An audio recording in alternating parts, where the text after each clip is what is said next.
almost out. So this is the last in a series of 3 videos, 3 coffee-related rants about crossbows and crossbow-related topics. How's that? So this quit on me. Great, you know. This is a light that I've been using. You haven't seen it, but it's been sitting on this little tripod right here, right over here. And, you know, it usually lights me real nice and makes it look nice and, you know, pretty and all that good stuff. I don't know, whatever. It died on me. I can't get it to fire up. The switch doesn't work, doesn't do anything. All this is a battery with an LED on the front of it. That's all it is. It doesn't do an awful lot. It's a light, but it doesn't turn on.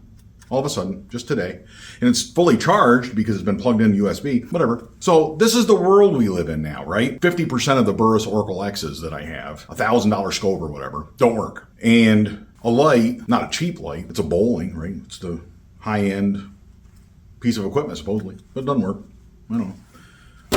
Great. This is the world we live in. Equipment not functioning, right? They're not building stuff like they used to. I shouldn't be having these conversations. I shouldn't be going through this during Crossbow Appreciation Month and sharing this information with you, ranting about this stuff. I shouldn't be doing that. Shouldn't have to. My nephew Nick and I were talking over the weekend at a family function. He's done with Excalibur because of a bad experience he had in the past where a limb broke and then the customer service wasn't good, the local shop wasn't good. He's just done with them, right?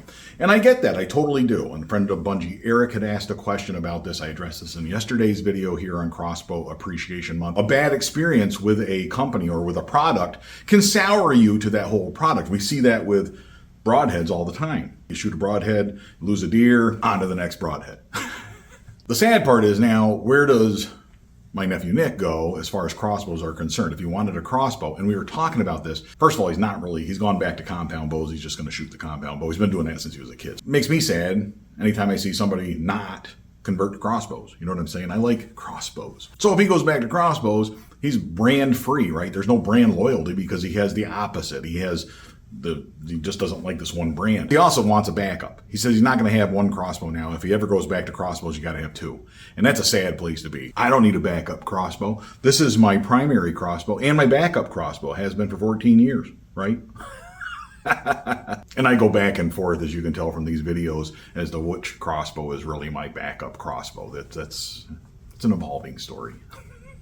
The problem with having a backup is having 2 different crossbows. Now you have 2 different sets of arrows. Now you have different gear that applies to each one. Now the cocking is different of 2 different crossbows. The scope, when you look through it, is different for each crossbow. Pulling the trigger is a different experience on each crossbow. And you fail to build that sort of familiarity with that one gun. And I've talked about this in my book. A very important thing to me, that one gun familiarity. I can operate the OB in the dark. Bunjie III is still learning that crossbow, and it got dark, I got out, I dry fired it because I didn't seat the arrow properly when I went to decock it.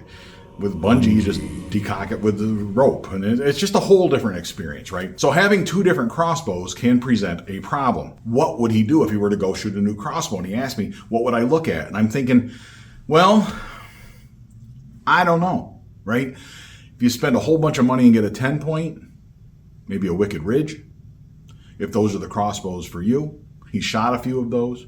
We know people that have those. He kind of likes the cocking system, maybe. But that's a lot of money. Even the Wicked Ridge isn't cheap, right? Right now, I wouldn't recommend you go get a Scorpyd, right? That company, the website's a little wonky. You know, I don't know about if you want the thing fixed, you got to ship it to Florida or something. You can't try one out, right? You can come over and shoot mine, but that's about it. You can't try a newer model. I really like the SWAT X1, right?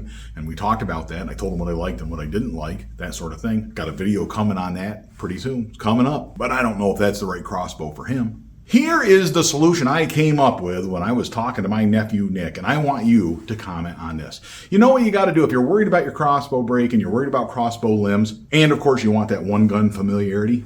Do this. Go to Walmart and buy 2 $250 crossbows for $500. How about that?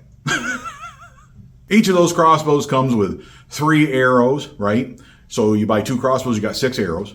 Shoot those arrows. Take one of those crossbows out and hunt with it. You will kill every deer you point it at within 40 yards, no problem. And then if it breaks, shoot the other one.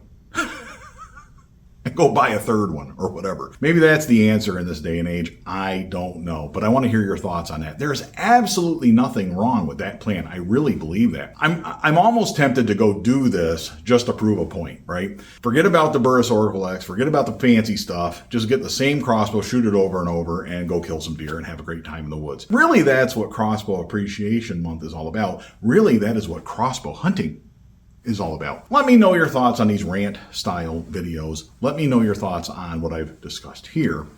And until next time, all hail Bunjie.